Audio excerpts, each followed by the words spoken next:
Bueno chicos, vamos a comenzar trabajando el día de hoy con varios elementos que son sumamente importantes a la hora de desarrollar el backend. Entonces, en ese sentido, el documento ya quedó debidamente actualizado en la plataforma, en el Classroom, para que lo estén revisando. ¿Okay? Vamos a tocar un tema que es muy importante a la hora de trabajar con Spring Boot y reforzarlo. Este tema lo vimos, digamos, de manera muy superficial, simplemente enunciamos algunas cosas respecto a este contenido, pero hoy lo vamos a trabajar y ustedes van a hacer un proyectico antes de su proyecto final.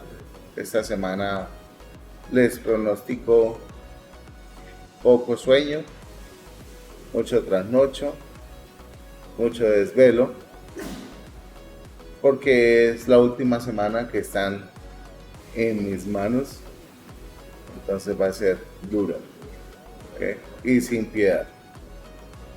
¿Listo? Entonces, nos vamos a encontrar con que en el Sprint tenemos unos elementos que se llaman las asociaciones. Ya lo habíamos visto, que básicamente las asociaciones son las relaciones que nosotros podemos tener dentro de cada una de nuestras entidades. Tenemos una serie de anotaciones que nos van a permitir definir cada una de estas asociaciones dependiendo de la cardinalidad entre cada una de las tablas, ¿okay? De las entidades. Tenemos una notación many to one. Normalmente la many to one nosotros la utilizamos cuando yo quiero tener una asociación entre la tabla hija con la tabla padre. ¿Okay? Aquí vemos un pequeño ejemplo donde tenemos una asociación que tenemos que un empleado, ¿cierto?, tiene muchos a uno. ¿Okay? Quiere decir que muchos empleados están asociados con un departamento. ¿Okay? Muchos empleados a un departamento. Nosotros podríamos haber hecho la relación desde departamentos, indicando que un departamento puede tener muchos empleados. Entonces, nosotros podemos tener relaciones o asociaciones bidireccionales o de única dirección. En este caso estamos teniendo un claro ejemplo sobre una relación o una asociación unidireccional. ¿Okay? Tenemos la one-to-many, que es la que hablábamos, que es una relación que se expresa en ambas direcciones. Quiere decir que yo aplico el many-to-one en la tabla hija y el one-to-many en la tabla padre. ¿Okay? La diferencia es que el one-to-many se debe aplicar a través de una lista o un arreglo. ¿Okay? Aquí nos vamos a encontrar que vamos a utilizar el hash. ¿Okay? Más adelante lo vamos a ver en nuestro ejemplo. Tenemos el one-to-one. Pues básicamente es cuando yo tengo una relación uno a uno entre mis entidades o entre mis tablas. ¿Okay? Es importante tener en cuenta de prevenir este tipo de relaciones.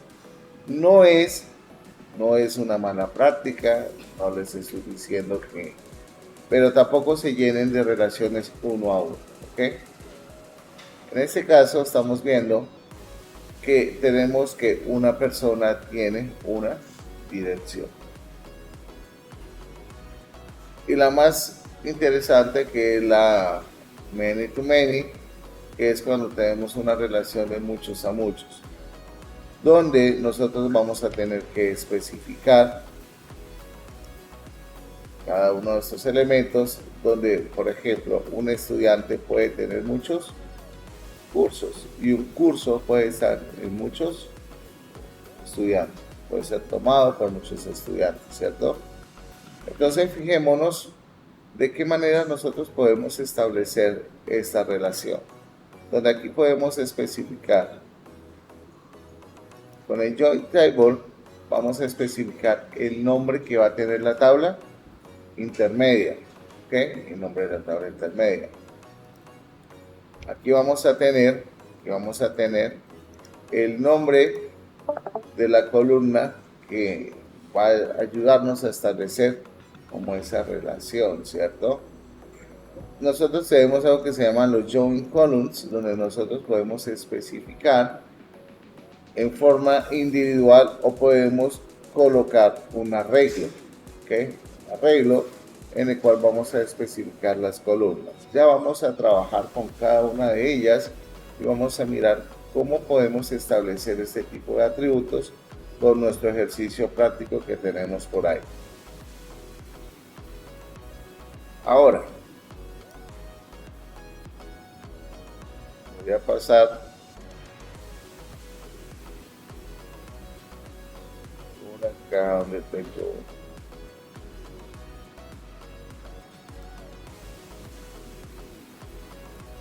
a establecer cada uno de estos elementos. Entonces, por favor, vamos a comenzar generando un proyecto de ejemplo en el cual pues vamos a tener ciertas características.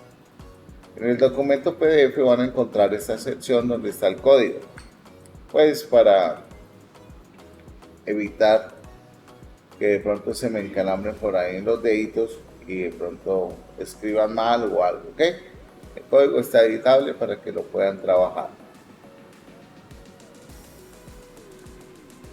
Es importante que al momento de crear el proyecto tengan en cuenta que deben agregar las dependencias de JPA, de MySQL, de DevTools, ¿ok?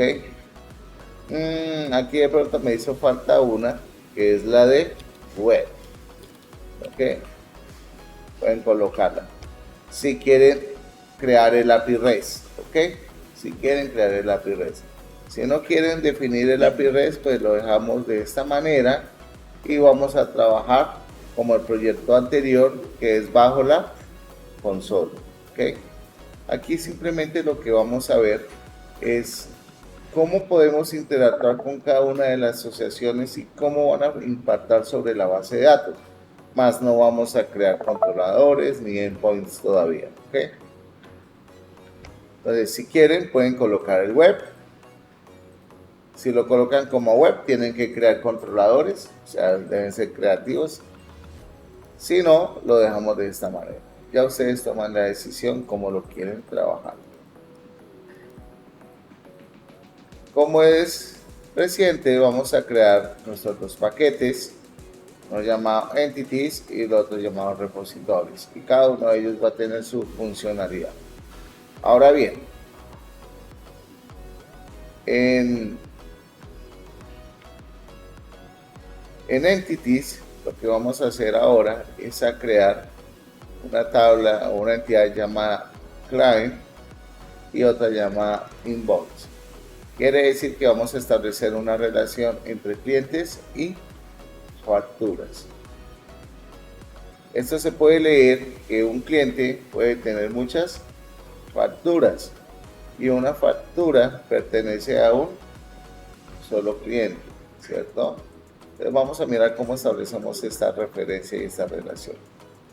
Es importante, por favor, recordar que deben configurar su archivo de properties con una conexión a base de datos para que esto funcione. Pues eso sí, ya se los dejo a creatividad de ustedes de cómo van a llamar la base de datos, pero tienen que crear la base de datos y crear la configuración en properties de acceso a la base de datos, ¿ok?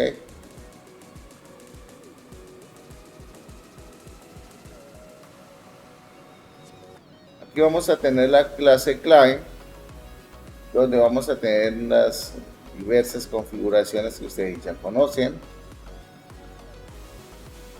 Y vamos a tener nuestra clase de invoice o factura.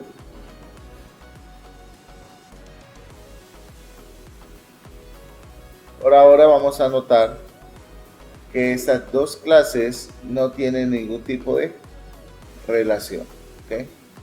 Son clases definidas y están totalmente desacopladas, están sueltas.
Ahí en este momento les acabo de pegar en su chat de Discord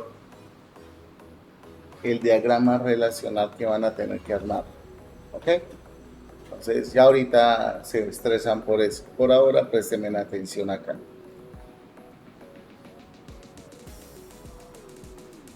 Entonces, por aquí nos vamos a encontrar cómo podemos asignar cada una de estas propiedades o características a nuestras entidades.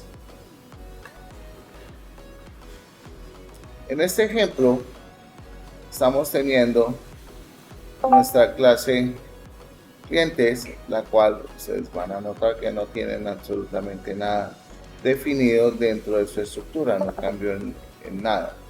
Pero por aquí nos vamos a encontrar con nuestra tabla de facturas. ¿Qué sucede acá? Cuando nosotros definimos el many to one, debemos especificar la entidad con la cual se va a relacionar.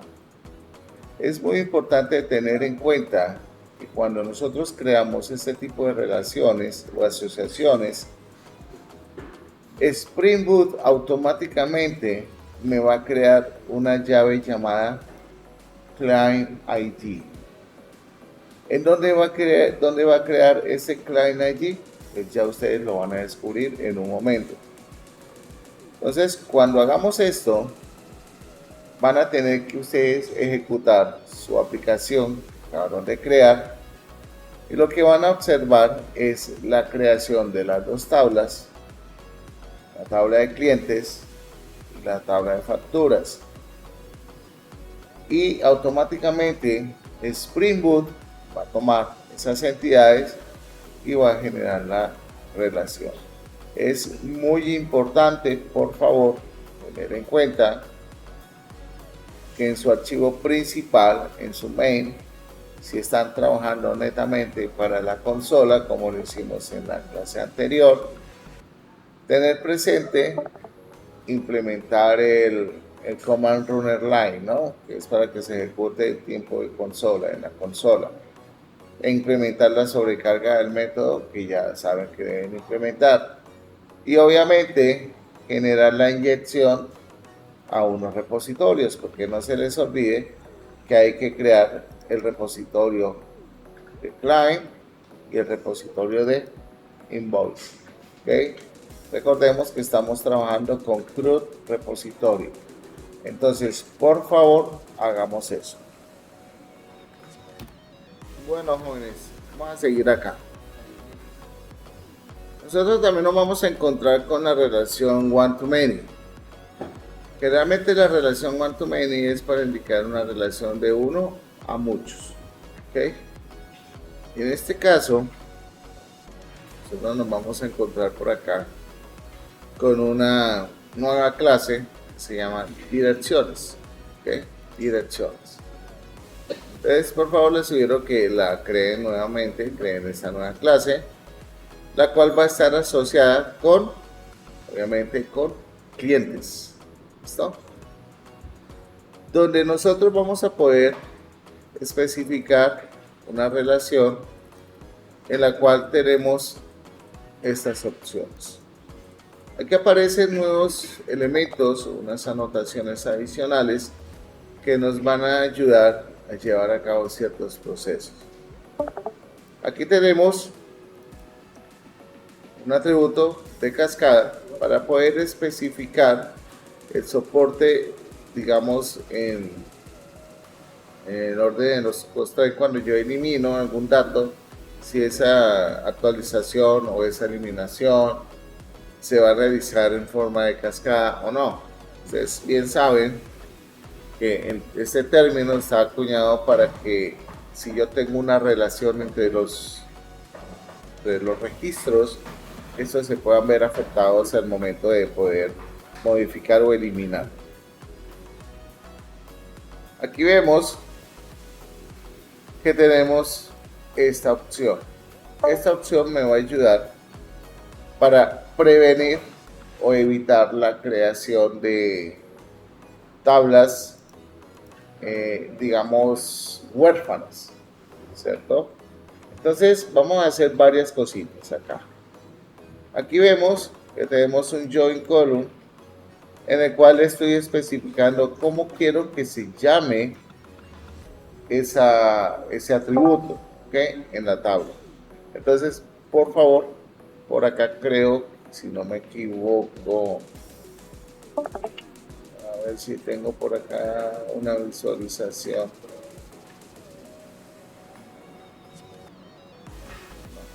Esa todavía no. Entonces, aquí en este momento, cuando se genere esta referencia, ustedes van a notar algo bastante particular cuando ejecuten el ejercicio. Lo particular radica en que este señor se va a encargar de crear una tabla intermedia entre clientes y direcciones. ¿Okay? Entonces vamos a mirar y vamos a colocar cada una de estas expresiones para que ustedes hagan la verificación del resultado. Son tan amables. Entonces, por favor, implementen la clase de dirección. Recuerden que la notación table la vamos a utilizar para especificar el nombre que yo quiero que tenga mi tabla en la base de datos. Recordemos que las clases siempre van a estar en singular. Y por convención se dice que las tablas deberían estar en plural. ¿Ok? En plural.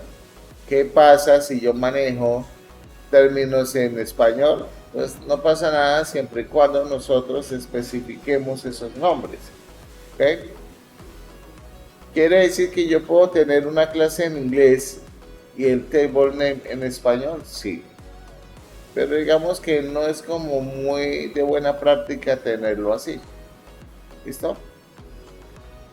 Si lo van a manejar en inglés, manejen todo en inglés. Si lo van a manejar en español, pues tratemos de que todo sea en español. ¿Listo? Entonces, por favor, creen la tabla, perdón, la entidad de dirección, generen los cambios en cliente y por favor ejecuten. Esto al final lo vamos a cambiar. Esto no se va a quedar como array list. Esto lo vamos a cambiar como un hash. Y este señor al final también lo vamos a cambiar y lo vamos a dejar como un set. Son mejores tipos de datos para este tipo de elementos para prevenir duplicidad.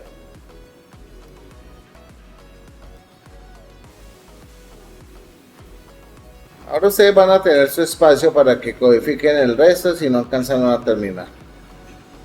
Nosotros tenemos una notación que es muy importante a la hora de trabajar dentro de nuestro backend y es join table. Join table se utiliza o tiene dos funciones y una de ellas es poder establecer relación muchos a muchos. ¿Okay? Cuando nosotros encontramos una tabla intermedia y necesitamos crear esta definición, con join table lo podemos hacer. También pues tenemos otra funcionalidad, además de muchos a muchos, dentro de join table. Entonces vamos a ver cómo podemos establecer ese tipo de relaciones. En esta ocasión vamos a mirar por acá y es que en este ejemplo que tenemos una clase llamada empleado y una clase llamada teléfono. Acá nosotros podemos verificar ese tipo de relaciones donde nosotros acá podemos especificar las columnas que se están estableciendo como relación. Fijémonos que acá tenemos una relación, una columna que es inversa y se llama phone ID. En teoría ese phone ID es el nombre que va a tener nuestra tabla con la cual me voy a establecer una relación. Por acá nosotros nos vamos a encontrar con, pues obviamente teniendo en cuenta nuestras referencias con cliente, y aquí hay un ejercicio un poco más amplio relacionado con este señor, en donde vamos a tener una tabla intermedia, ¿cierto? Que se va a llamar direcciones clientes.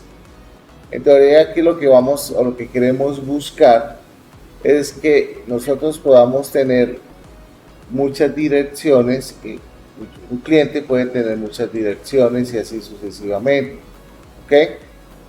Para esto vamos a utilizar nuestro client ID y nuestro address ID. Fijémonos acá que tenemos dos referencias, el join inverso y la columna. Este join inverso hace referencia a qué. ¿Qué se imaginan ustedes que hace ese join inverse? ¿Para qué se puede utilizar? ¿Para qué se utiliza ese join inverse? ¿Qué me permite definir?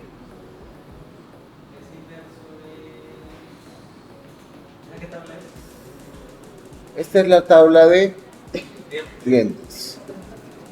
Es la foránea para definir la foránea, ¿cierto? Aquí tenemos un constraint que me define un constraint como único. Acá me está definiendo una variable, ¿cierto? O un atributo que me permite definir que va a ser no repetido. Acá tenemos lo siguiente. Vamos a mirar, creo que por acá, no sé. Aquí está. Es que ahí usted está haciendo como una colección de... No deberíamos, no sé, crear una clase para definir la relación. No es necesario. Hay una manera en Spring Boot de hacerlo a través de una clase intermedia, ¿sí?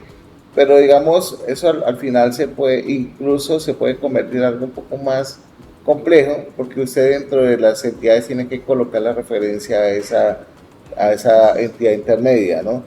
Podemos hacerlo, no es mala práctica, sino que aquí pues, como te das cuenta, es un poco más sencillo de hacer.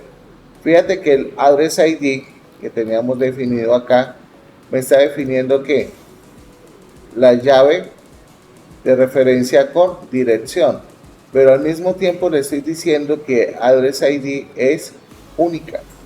Quiere decir que es la llave principal, donde client ID es la llave foránea que me va a permitir establecer la referencia con clientes. Fíjate que acá tenemos la tabla intermedia. Automáticamente se genera teniendo esta definición. Entonces ahí yo veo, dice, bueno, ahí está el un column porque estamos en cliente. Si yo colocara o sea, todo ese pedazo de código es más bien en la dirección. Y en vez de, ya no dice un verse en column, por otro es un column, y en vez de un column, por otro es verse. ¿Funcionaría igual? Pues digamos, ¿Cuál es el criterio para colocar? digamos que normalmente el criterio se debería dar entre la referencia como entre la hija y la papá, ¿cierto? En este caso, siempre el one to many es como tú lo relaciones o como tú lo referencias. Si lo colocas en address, aquí ya no sería one to many, sino many. Pues dado que un cliente tenga muchas direcciones. Pero al establecer la cardinalidad, él automáticamente, pues, la referencia entre direcciones y la tabla intermedia va a ser de 1 a muchos. Por eso no hay que mapearlo, como tú dices, que crear la tabla intermedia, la entidad que me va a referenciar las dos columnas. Que lo vamos a ver, posiblemente sí, lo documentamos, sí, porque hay que conocer las dos maneras de hacer las referencias. Esto es una manera bastante sencilla y no me impacta, digamos, en una medida de que tengo que construir otro entity. ¿Okay? Entonces, acá, fíjense que estoy definiendo y acá le inyecto, ¿no? Esto es una inyección que estoy haciendo, ¿no? Estoy inyectando estas anotaciones a este atributo. Entonces, de esta manera, yo logro tener esto. Ahora, es importante tener claro la manera de cómo voy a unir todo esto. Y la única manera de tener claridad es tener el diagrama entidad-relación. ¿Cierto? Digamos, es nuestro plano para poder armar cada una de estas cosas. Y al final lo que vamos a lograr cuando ejecutemos es esto. Fíjense que la definición inicial que hicimos, él me crea la relación de 1 a muchos con dirección y cliente, ¿cierto? Un cliente puede tener muchas direcciones y una dirección puede estar asociada a un solo cliente. En este caso, aquí estamos definiendo que un cliente puede tener muchas direcciones y una dirección podría estar en muchos clientes, la tabla intermedia. Es importante tener en cuenta cada uno de estos atributos. Fíjense que aquí en el Unique Constraints yo estoy definiendo un arreglo donde yo puedo pasarle cuáles son las dos llaves únicas. En este caso me está tomando address ID porque es la que estoy definiendo como única. Si yo quisiera que client ID también fuera única, pues la colocaríamos dentro de las llaves. ¿Okay? Que a veces, que es lo que yo les digo a ustedes, cuando hay una tabla intermedia, por lo general siempre si yo defino la principal es una llave compuesta y ya. ¿Cuál es la ventaja de hacerlo así? Pues que no tenemos que crear una tabla intermedia, lo que hablábamos con Brian. Pero ¿qué sucede si esa tabla intermedia tiene más atributos? Entonces ahí es donde entramos a crear la tabla o la entidad intermedia para poder definir otros atributos adicionales. ¿Okay?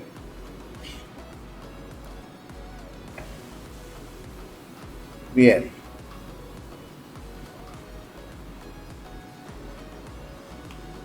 Tenemos la one-to-many bidireccional, que básicamente es lo que les mencionaba al inicio, y es que yo puedo tener una referencia a cliente, a facturas desde clientes y desde facturas hacia clientes.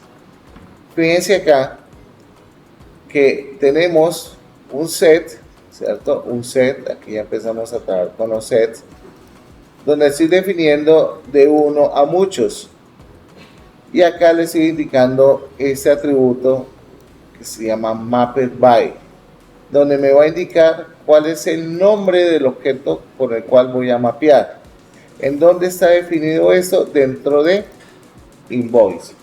Si yo reviso por acá Invoice, espero que lo haya colocado.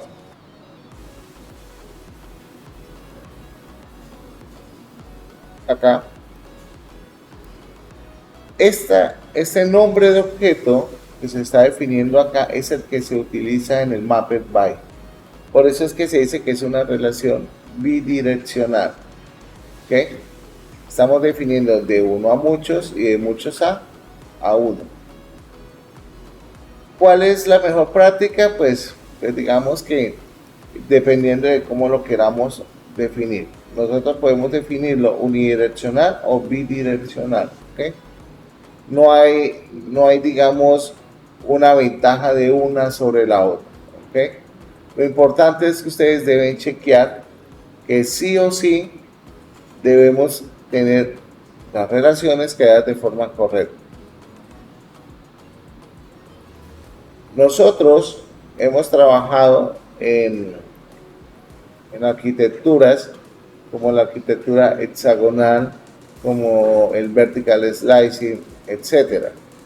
Existe una arquitectura que se llama la orientada al dominio, que es muy similar a la arquitectura hexagonal, donde nosotros vamos a encontrar el dominio, donde ese dominio va a contener dentro de sí todos los objetos del dominio, los servicios, los repositorios. Adicionalmente a esto va a tener la persistencia y los controladores web. ¿Okay? Los conocidos como uso.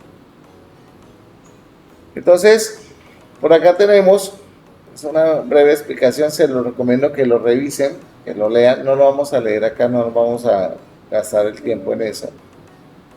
Aquí tenemos cómo sería el flujo de trabajo dentro de esa arquitectura.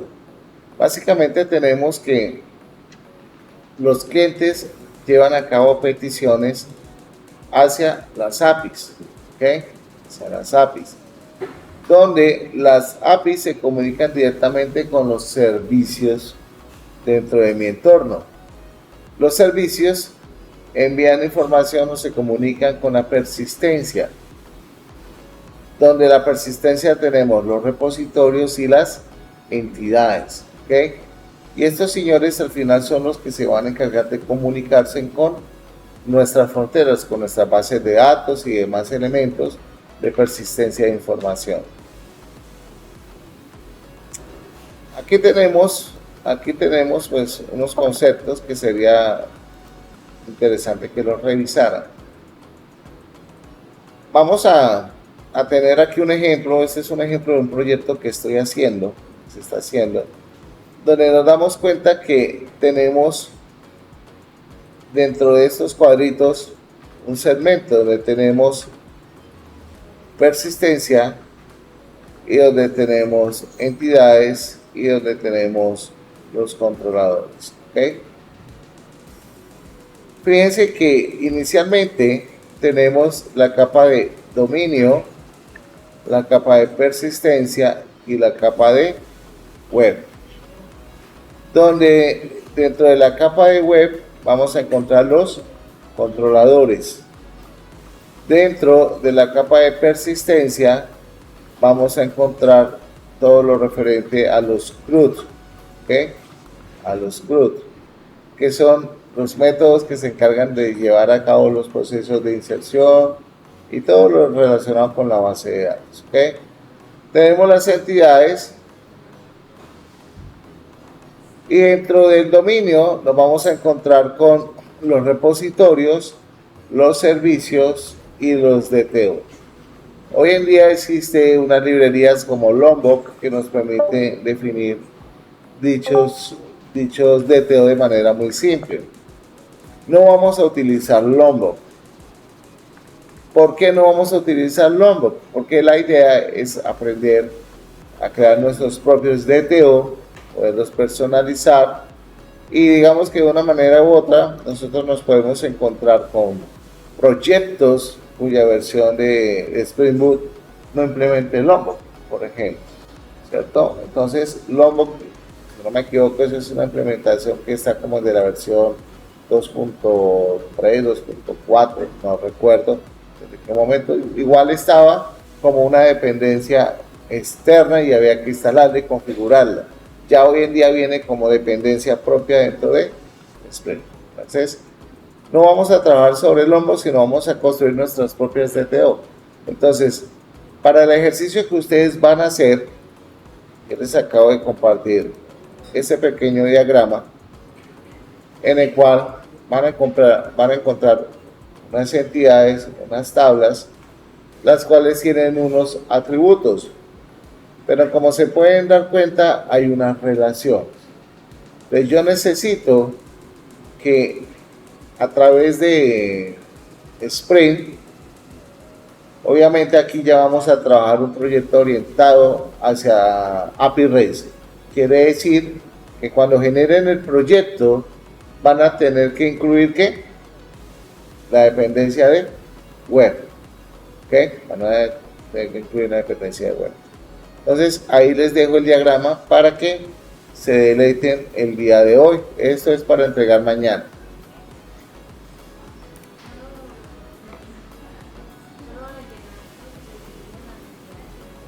Tengan en cuenta la estructura que acabamos de ver, porque de ahora en adelante vamos a trabajar siempre orientado hacia el dominio, ¿ok? Siempre vamos a trabajar orientado hacia el dominio. Yo por acá les traía una cuestión que me pareció súper interesante. Son unas pequeñas consultas que están muy relacionadas con subconsultas al momento de hacer operaciones con bases de datos. Esta base de datos está basada para un proyecto que yo estoy haciendo y está enfocada hacia la parte de unas encuestas. Resulta que esas encuestas tienen un montón de preguntas, pero además de tener un montón de preguntas, tienen un montón de opciones y un montón de cosas. Entonces, yo necesito insertar información, por ejemplo, venga, les muestro por acá desde sus inicios, donde tengo unas características especiales que son las encuestas. Esas encuestas tienen asociados unos capítulos, ¿okay? Estos son los capítulos que pertenecen a la encuesta determinada. Ahora, yo puedo tener aquí unas preguntas. Fíjense acá que estoy definiendo las preguntas iniciales. Pero ¿qué sucede? Yo necesito poder incorporar de esas preguntas, necesito poder, digamos, de una manera muy sencilla, relacionar preguntas con subpreguntas, porque una pregunta puede tener otra pregunta interna y esa pregunta interna puede tener unas opciones de respuesta. Entonces aquí es donde entra esta magia, acá. Yo estoy trabajando aquí con una base de datos en Postgres. Esto es Postgres, estoy trabajando sobre Postgres, no estoy trabajando sobre MySQL, donde estoy definiendo una estructura with, y esa estructura with me va a permitir crear una variable que va a contener una información que yo le pida. En este caso yo le estoy diciendo en esta consulta, oigan, yo necesito que vaya y me busque en las preguntas, me busque esos elementos o me encuentre el ID de la pregunta número P9. ¿Para qué? Porque yo necesito agregar opciones, ¿cierto? En este caso, en preguntas, necesito agregar unas subpreguntas, que es la 9.1, la 9.2, la 9.3, la 9.4, hasta la 9.9. ¿Ok? Entonces yo necesito tener de este señor cuál es la llave principal, porque si ustedes revisan, vengan, les muestro la tabla. ¿Dónde está aquí esto? Si ustedes revisan, mi llave principal es un autoincremental. ¿Ok? Y para mí, el número de la pregunta es único. Realmente la relación existe es con el ID. Entonces, me di a la tarea de decirle, listo, al momento que haga la inserción, en este momento, tráigame el ID que está almacenado dentro de main question.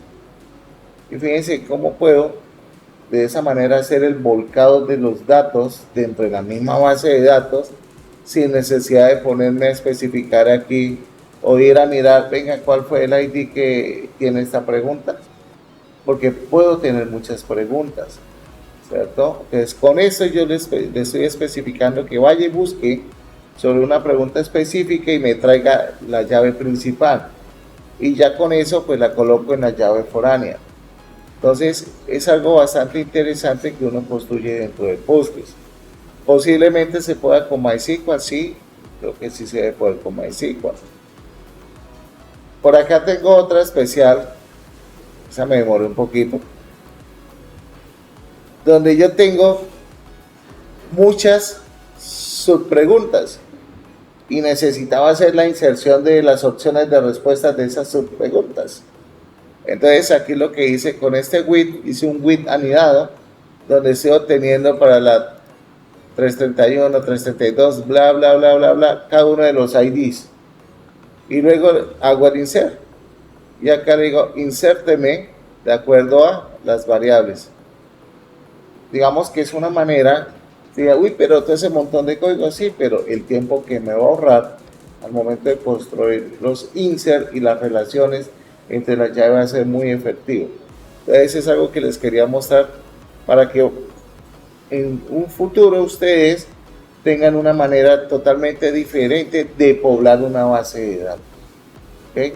Nosotros podemos hacer todo esto para poblar una base de datos. Ese script pues para mí en este momento vale oro, ¿no? Fue todo lo que he montado. Acá tengo ya toda la información. Aquí tengo la data, miren. Okay.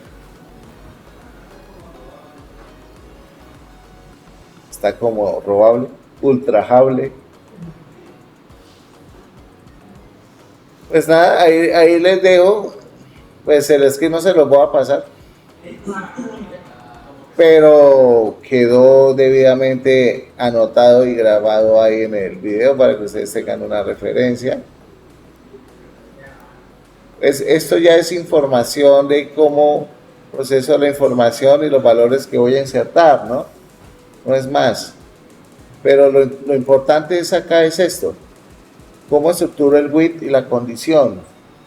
Y yo puedo tener más condiciones sanidad, sí, yo los puedo crear, como lo veíamos acá, miren. Acá.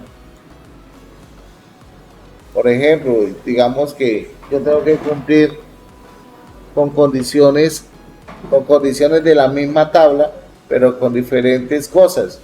¿Lo puedo hacer? Sí, sí lo puedo hacer. Pero es muy importante que nosotros entendamos que no solamente a partir de procedimientos almacenados o cosas así podemos volcar datos. ¿Listos? Bien. Entonces, los dejo ahí con la tareita. Y mañana revisamos